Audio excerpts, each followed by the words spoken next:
Génération IT de SCC, le podcast hors série d'IBM dédié aux professionnels de l'IT. Je suis Graziella Rodriguez et j'ai le plaisir d'animer cette émission. Un podcast qui est aujourd'hui consacré à la gestion des données. En 20 ans, les datas qui transitent par les serveurs des entreprises ont explosé, et ce, dans tous les secteurs. Les évolutions technologiques ont bien sûr favorisé cette croissance exponentielle. Ordinateurs de bureau, portables, smartphones, les données circulent à toute vitesse dans notre société ultra connectée, ce qui permet aux entreprises de proposer des offres et des services adaptés aux besoins de leurs clients. Mais pour cela, encore faut-il collecter et stocker en permanence un nombre d'informations toujours croissant. Ce phénomène a d'ailleurs un nom: Big Data. Alors ces données, elles sont variées, elles arrivent non seulement dans des volumes massifs qui ne cessent de croître, mais aussi à une vitesse elle-même toujours plus élevée. Il faut lire, trier, classer, supprimer ou stocker toujours plus vite, toujours plus efficacement. Les entreprises doivent donc s'adapter à ce flux pour mieux gérer leur business et rester compétitives quoi qu'il arrive. Alors comment gérer cette explosion des données numériques ? Comment les entreprises s'organisent-elles ? Quelles solutions existent pour maîtriser ce flux ? Et quels sont les enjeux derrière ces problématiques ? C'est le thème de ce podcast et on en parle avec nos invités. François Levelu, bonjour. Bonjour. Responsable de la BU IBM Red Hat pour SCC. Et Alain Cunen, bonjour. Bonjour Graziella. Vous êtes le CEO de Satisco.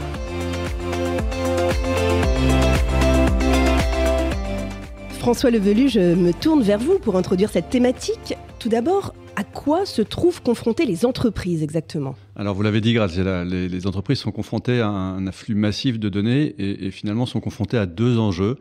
Un premier qui consiste à traiter cette donnée et à en faire quelque chose d'exploitable pour l'utilisateur, pour les clients, et à en faire un avantage compétitif, vous l'avez dit parfaitement tout à l'heure. Et puis le deuxième enjeu auquel elle fait face, c'est un enjeu de transport. Finalement, cette donnée, elle vient de multiples sources et elle se dirige au sein du système d'information des clients à de nombreux endroits. Et ce transport sécurisé des données est un des sujets dont on va parler aujourd'hui, qui est un enjeu crucial. Ouais, en effet, un enjeu déterminant pour les entreprises. Comment font-elles face à tout cela aujourd'hui ? Alors difficilement, parce qu'en fait, ce qui caractérise la situation dans laquelle elles opèrent, ces entreprises, c'est que les données, finalement, viennent de sources qui sont multiples, de plus en plus diverses. Alors évidemment, historiquement, on parlait des relations avec les données des fournisseurs, avec les données des clients, mais il y a maintenant beaucoup d'autres partenaires, entre guillemets, de la donnée avec lesquels les entreprises collaborent. Et puis, évidemment, qui dit multiplicité des sources, dit multiplicité des formats, et d'où la complexité de la traduction des formats dans toute cette gestion du cycle de vie de la donnée. Et c'est là que Satisco apporte sa grande valeur ajoutée et son expertise. Je me tourne en effet vers vous, Alain Cunen. Pouvez-vous nous expliquer déjà concrètement où en sont les DSI aujourd'hui ? Alors, les DSI aujourd'hui sont dans une transformation constante en fait de leur modèle et de leur système. Elles doivent faire face à un flux constant d'informations, mais en croissance.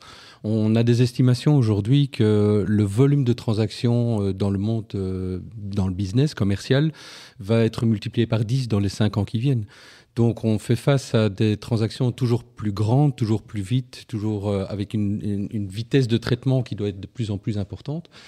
Et les DSI doivent s'adapter constamment à ce mode de fonctionnement. Il faut savoir que plus on automatise les systèmes, plus on automatise les processus, plus on informatise, plus ça génère des transactions et il faut pouvoir les traiter. Et c'est là qu'on intervient chez Satisco, c'est notre cœur de métier. Cela fait déjà 15 ans maintenant qu'on travaille dans ce domaine-là. C'est une vraie spécialisation. C'est un métier qu'on n'apprend pas à l'école, donc on apprend sur le terrain. Et donc, nous sommes spécialisés là-dedans, dans la connectivité, l'interconnexion entre les systèmes d'information, dans la transformation de data.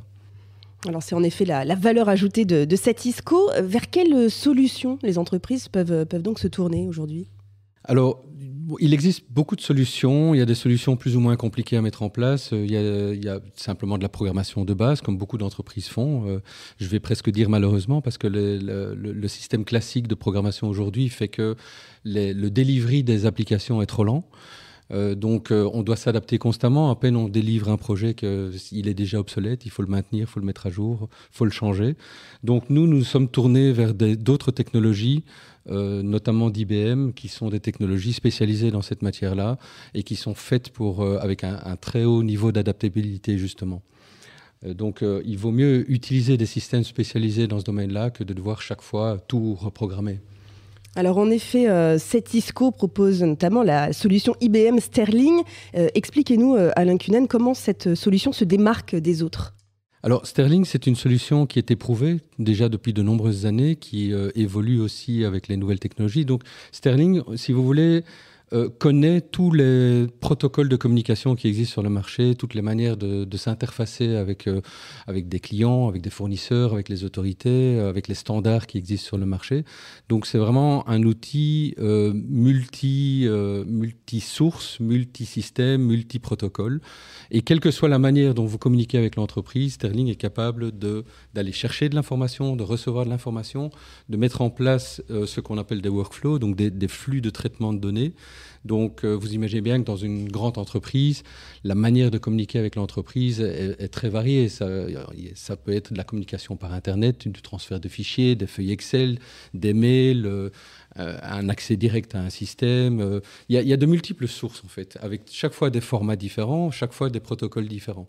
Donc, vous avez besoin d'un système qui est capable d'aller vous chercher une donnée dans un fichier Excel qu'on vous envoie dans un mail, comme vous êtes capable de recevoir un standard, un format EDI, un format Swift, un format XML. Vous devez pouvoir recevoir ces types de données et pouvoir définir ce que vous voulez en faire. Donc, quand vous les recevez, vous devez peut-être les standardiser, contrôler, valider. Vous devez aussi mettre à jour une base de données, envoyer un mail. Vous devez mettre à jour un système comptable, un système d'ordre, etc. Et Sterling est capable de vraiment recevoir ces informations et on peut définir des flux sans devoir passer par de la programmation. Donc, c'est vraiment du design de flux. Il y a des architectures à mettre en place. Il faut aussi tenir compte de la performance, évidemment. Si vous avez des gros volumes, ça ne se traite pas de la même manière que des petits volumes. Donc, c'est vraiment un outil très spécialisé dans ce domaine-là. C'est votre spécialité chez Cetisco de gérer justement ces quantités de volumes impressionnants ? Absolument, absolument. C'est un des points, d'ailleurs, où il faut vraiment beaucoup d'années d'expérience.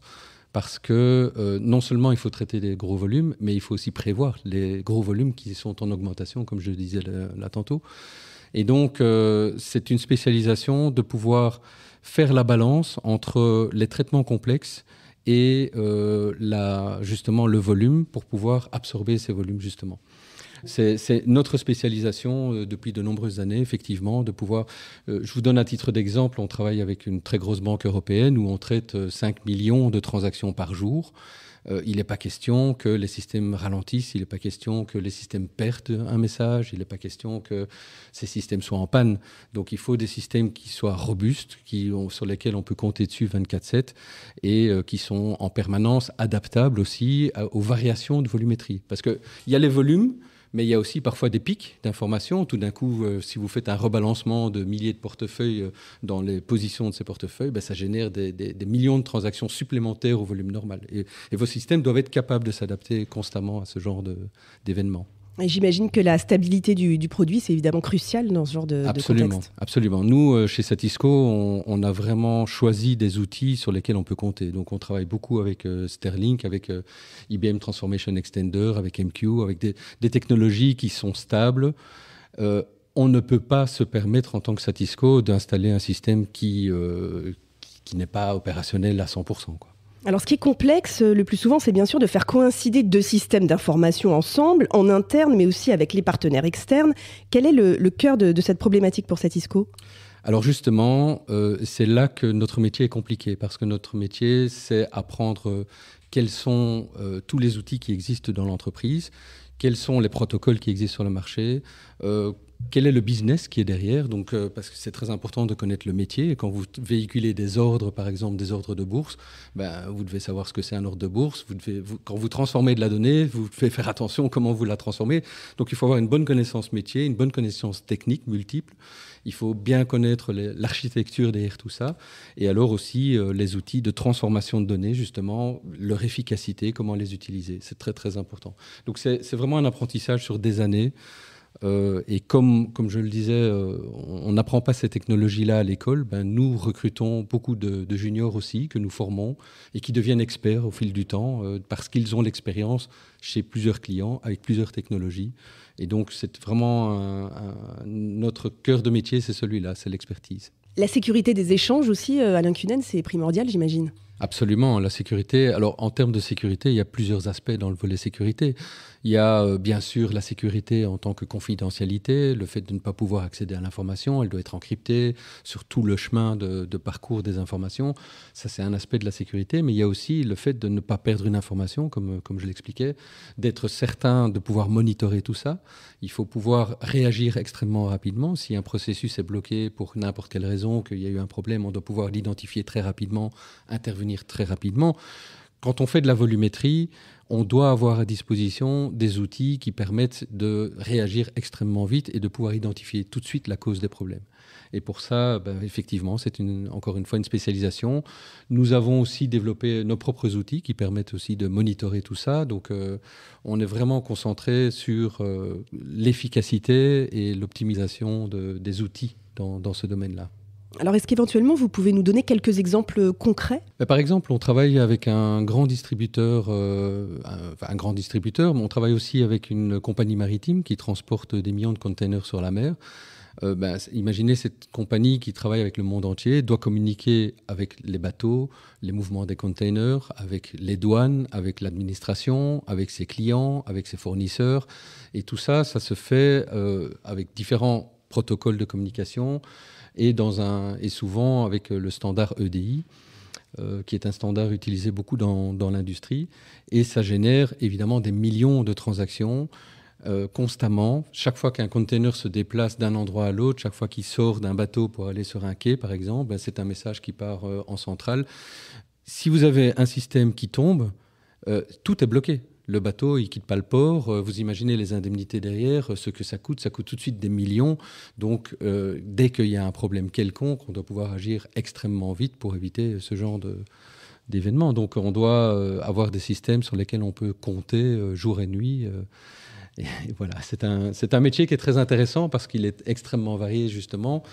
Sacré challenge. En effet, un autre secteur d'activité peut-être où vous intervenez ? Alors, on est très spécialisé en banque, donc dans tout ce qui est gestion de fortune, par exemple, ou sur les échanges par SWIFT, par exemple. On a créé pour certaines banques des hubs SWIFT. Donc là, SWIFT, c'est aussi un protocole d'échange entre les banques. Donc toutes les transactions qui circulent entre les banques, ça se fait au travers de messageries SWIFT.